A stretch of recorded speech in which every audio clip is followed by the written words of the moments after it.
Olá, eu sou Marcelo Saad e eu agradeço pela oportunidade que me foi dada pelo Instituto Espírita de Educação para trazer essa apresentação intitulada Providência Divina.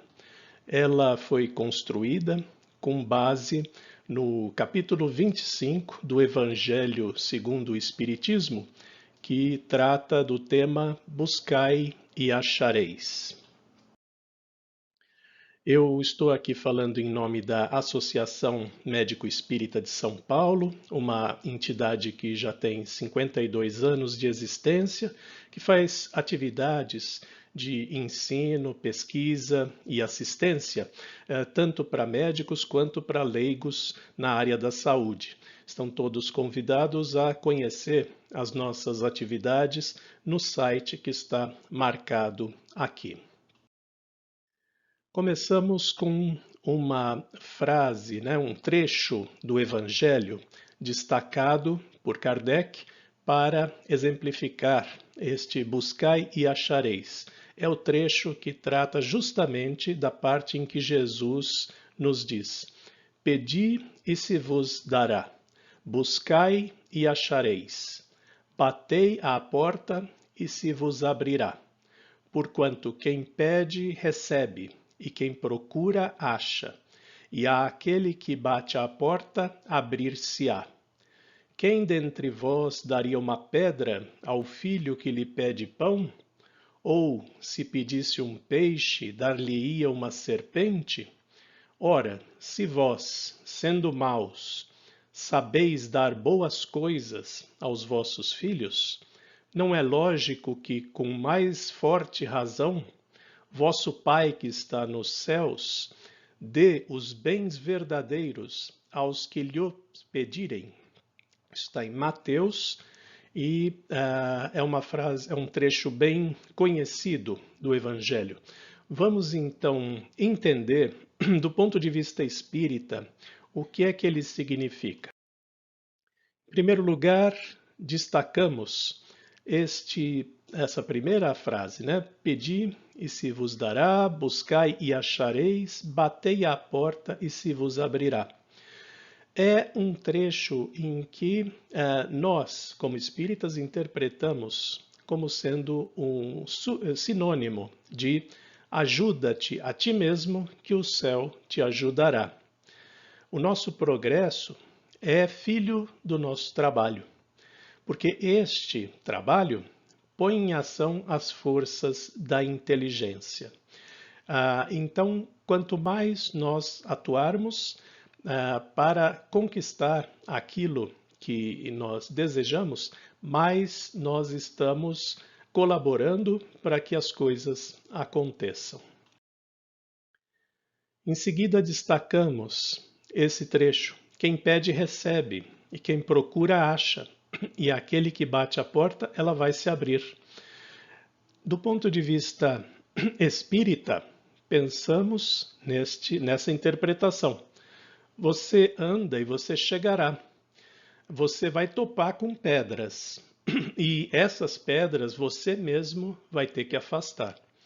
Nós, os espíritos, te daremos a força necessária, se a quiseres empregar. Esse é um trecho do livro dos médiuns que Kardec repete aqui no Evangelho segundo o Espiritismo. Em seguida, analisamos esse trecho. Quem dentre vós daria uma pedra ao filho que lhe pede pão? Ou seja, se a gente pedir alguma coisa propícia, boa, interessante, nós não vamos receber uma coisa oposta a isso. Então, o que nós temos que pedir é a luz que clareia o caminho, nós temos que pedir as forças para resistir ao mal, nós temos que pedir a assistência dos bons espíritos, pedir bons conselhos. Mas precisamos pedir com fé, confiança, fervor e humildade. Pedindo estas coisas, nós vamos receber. Se pedirmos outras coisas inapropriadas, nós não vamos receber. E analisamos esse trecho. Vosso Pai que está nos céus deu os bens verdadeiros, vai dar os bens verdadeiros aos que pedirem a Ele. Na verdade, isso não vem assim de bandeja, né? Tudo que a gente consegue é fruto do nosso trabalho, da nossa ação. A oportunidade é concedida, então, por Deus. Então, nós trabalhamos, nós produzimos usando a oportunidade que nos é dada. Nós seremos filhos das nossas próprias obras e vamos ter dessas obras o mérito. E nós seremos recompensados de acordo com o que havemos feito. Então, nós precisamos, se quisermos ganhar na loteria, nós precisamos comprar o bilhete de loteria. Não vamos esperar que Deus nos faça ganhar na loteria sem que nós, nem ao menos, tenhamos comprado o bilhete. Esse foi um primeiro trecho que Kardec destacou do Evangelho para nós estudarmos no livro O Evangelho segundo o Espiritismo.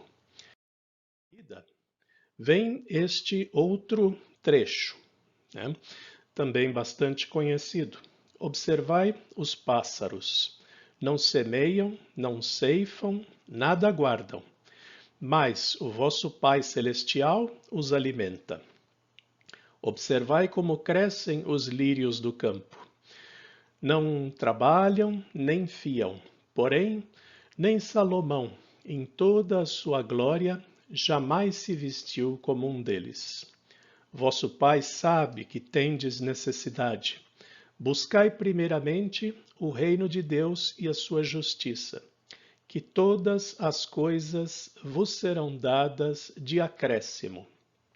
Assim, não vos ponhais inquietos pelo dia de amanhã, porquanto o amanhã cuidará de si. Trecho de Mateus, que precisamos interpretar muito bem, porque se não fizermos isso, nós corremos o risco de interpretar errado, achando que as coisas caem do céu, sem que nós tenhamos que nos preocupar com isso. Vamos buscar, então, a interpretação dentro do Espiritismo. Os pássaros não fazem nada, mas o vosso Pai Celestial os alimenta. O homem não deve esperar passivamente, sem previdência, trabalho e progresso. Deus criou o homem sem vestes e sem abrigo, mas deu-lhe a inteligência para fabricá-los. Ou seja, mesmo os pássaros que Deus providencia para que sejam alimentados, o pássaro tem que ir atrás daquele alimento, daquele verme ou daquela semente ou daquela fruta. E da nossa parte, nós temos que usar a inteligência que nós temos para fabricar as coisas que nós precisamos, né? Então, o que Deus dá é a oportunidade, é a inteligência, é o campo onde a gente pode achar as coisas quando nós nos empenhamos nisso. Um outro trecho. Observai como crescem os lírios do campo, né? Observem a natureza, observem como tudo é perfeito, né?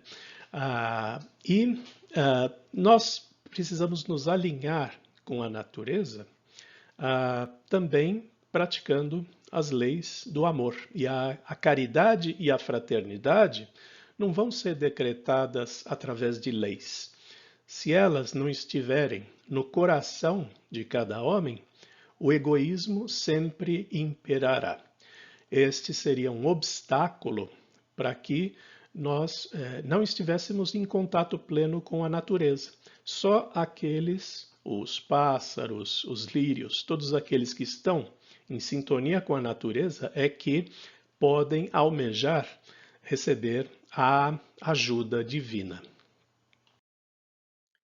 Outro trecho é: vosso Pai sabe que tendes necessidades. Nós não precisamos, através da prece, comunicar a Deus e aos mentores as nossas necessidades. Eles já sabem.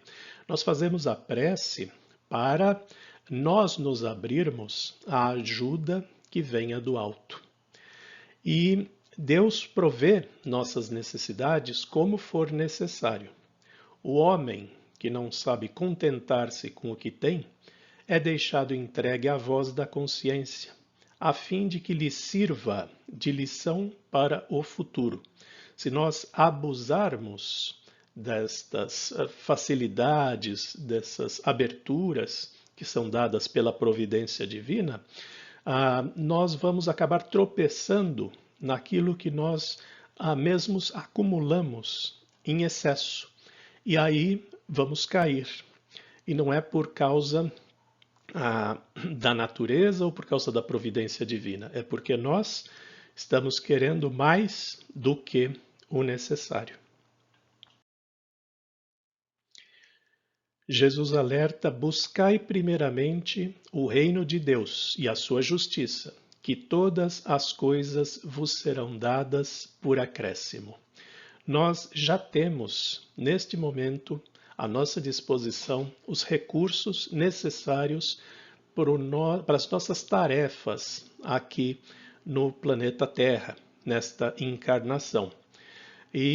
Mas Gandhi nos lembra, por exemplo, que existe o suficiente para a necessidade de todos, mas não existe o suficiente para a ganância de todos. Ou seja, o problema está na distribuição. Se o mundo ainda é imperfeito, se ainda há uma falta de coisas para algumas pessoas, é por causa da distribuição e não pela ausência desses recursos na Terra. E não estamos falando apenas de pobres e ricos, estamos falando também de como esse dinheiro pode ser mal empregado em armas, em guerras, né? Porque esse US$ 1 trilhão por ano que é investido em armamentos de guerra no mundo, se ele fosse aplicado nas ciências, no desenvolvimento humano, onde é que nós poderíamos estar neste momento? O problema é a distribuição. Jesus também aconselha: não vos ponhais inquietos pelo dia de amanhã, porquanto o amanhã cuidará de si. Isso é meramente uma alegoria da providência divina que nunca nos abandona, né?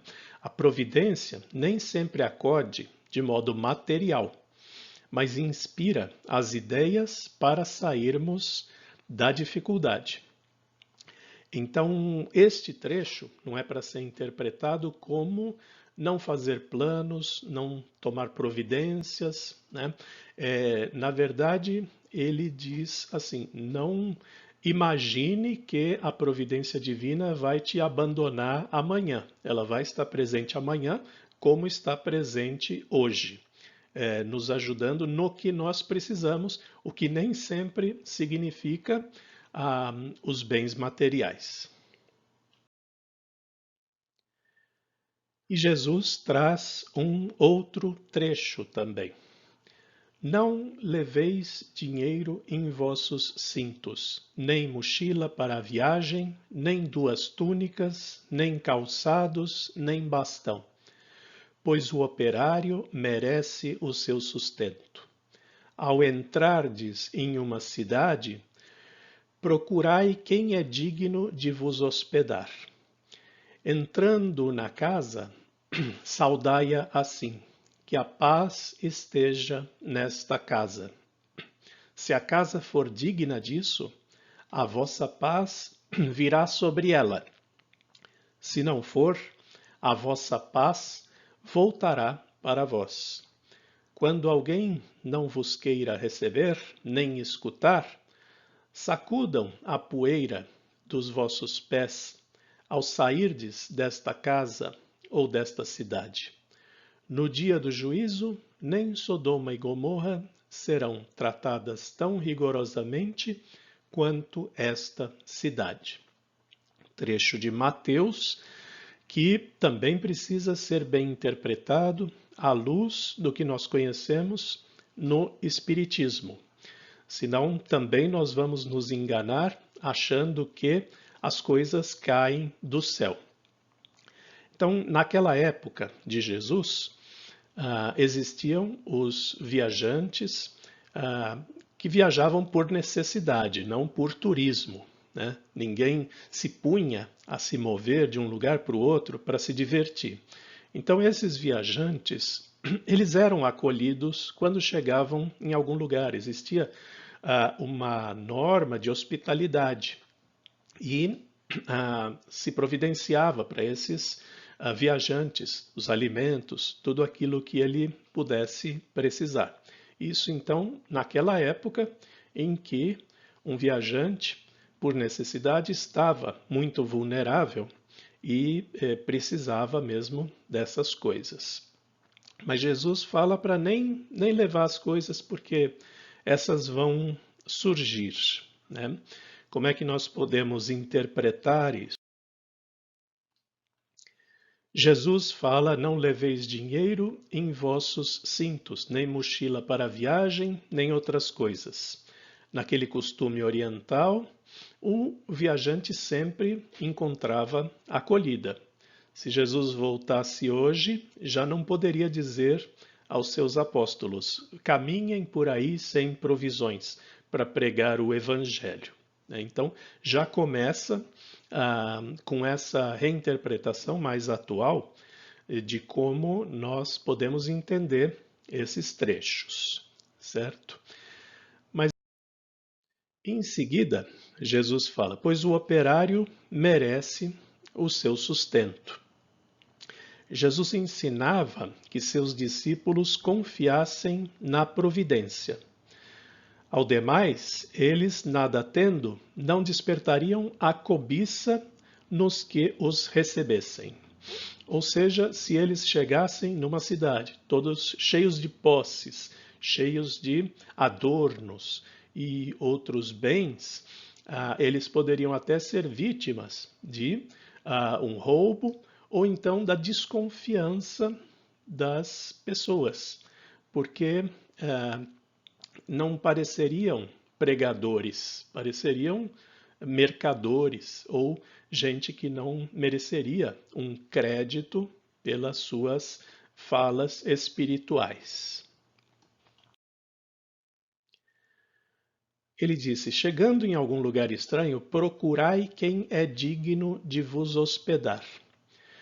Jesus ensinava a buscar quem fosse bastante humano, o suficiente para agasalhar o viajante que não tem com o que pagar, pois estes são dignos de escutar a boa nova. Alguém que tenha humildade, caridade para receber um estranho e dividir com ele seus bens para suprir as suas necessidades, este sim é humilde e aberto o suficiente para escutar as verdades espirituais. E ele fala que se não for bem recebido, então você sacode a poeira dos vossos pés quando sair dessa cidade, para não levar nada dessa cidade, deixar essa cidade para trás, né? Jesus não recomendou que os apóstolos impusessem a conversão às verdades espirituais com violência e constrangimento. Mandou que fossem embora, à procura de pessoas de boa vontade. Então, se não existe terreno naquele lugar, as pessoas não estão prontas para escutar, você deixa isso para trás, não leva nem a poeira que está nos seus sapatos. Deixa tudo para trás e vai em busca de quem possa estar aberto a escutar essas novas verdades. Agora, vamos parar um pouco para refletir, né? Se estamos falando da providência divina, temos que entender o que é Deus. Kardec faz essa pergunta no Livro dos Espíritos, é a primeira pergunta que Kardec faz. E a resposta que é dada é: Deus é a inteligência suprema, a causa primária de todas as coisas. Veja que Kardec não pergunta quem é Deus, ele pergunta o que é Deus. Então, a resposta também não é na forma de algo pessoal. É uma inteligência que organiza todas as coisas que acontecem em níveis que a gente não pode imaginar, em níveis moleculares, em níveis subatômicos, né? E que é a causa primária de todas as coisas. Assim é que nós devemos entender Deus como a providência divina, não trazida por um ser pensante, mas por uma inteligência cósmica que guia todos os acontecimentos de moléculas a galáxias.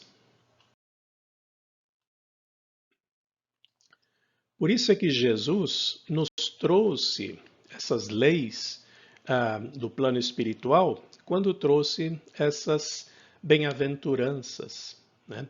Jesus disse: bem-aventurados os que choram, porque eles vão ter a providência divina ao seu lado. Sempre tem, como todos nós temos. Bem-aventurados os mansos, aqueles que não procuram a guerra ou a vingança, né?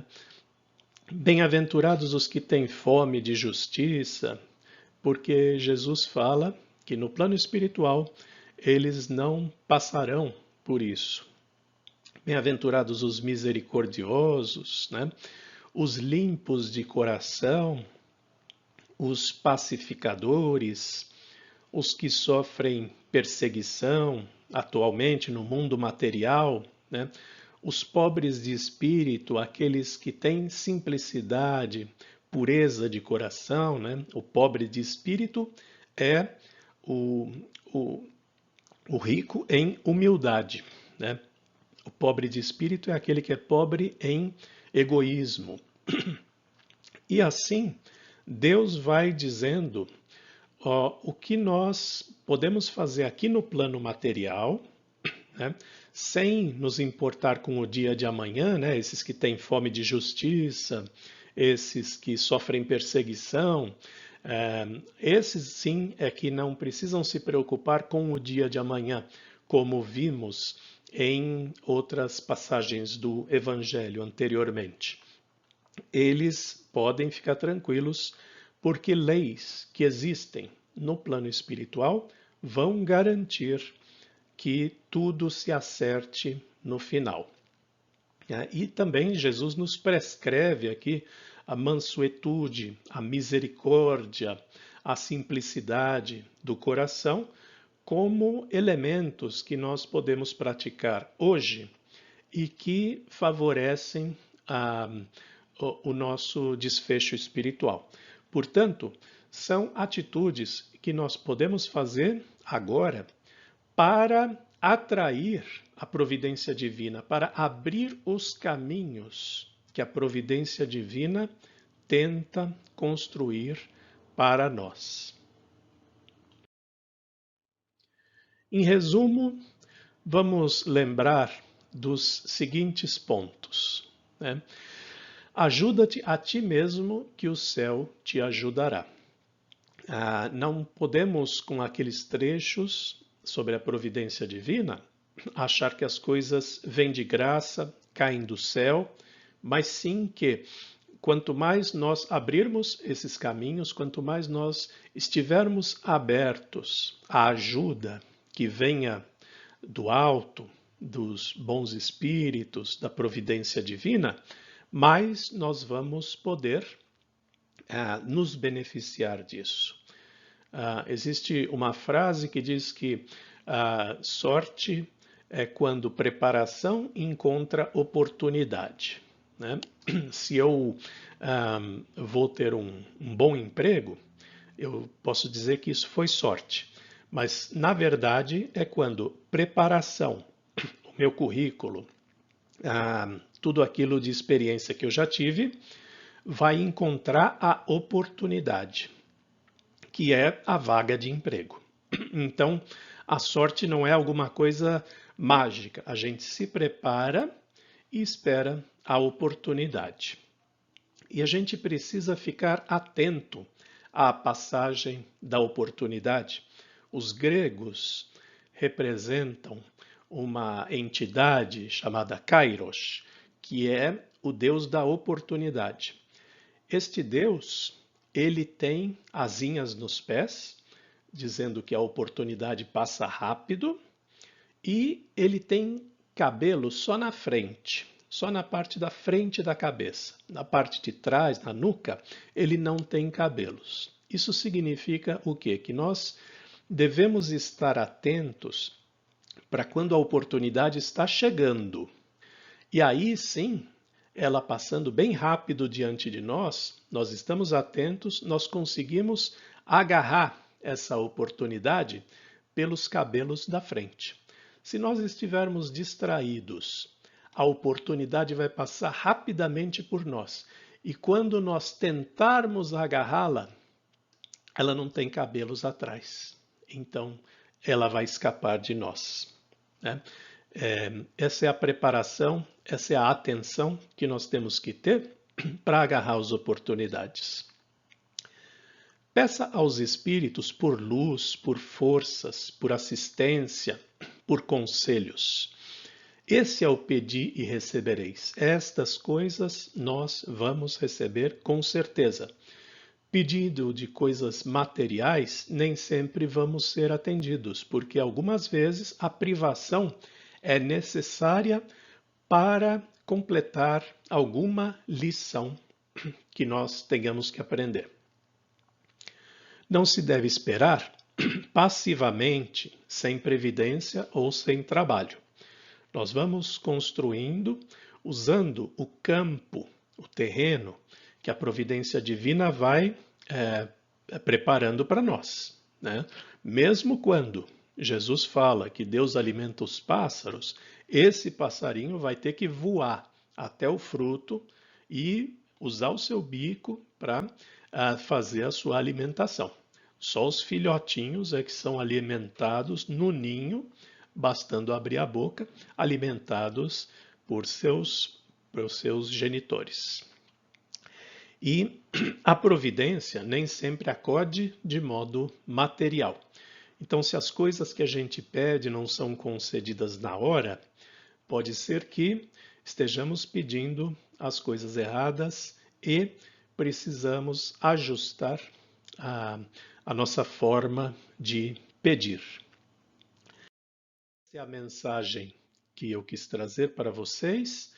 Eu sou Marcelo Saad, eu fico à disposição para contato através desse meio de contato que está aqui na tela.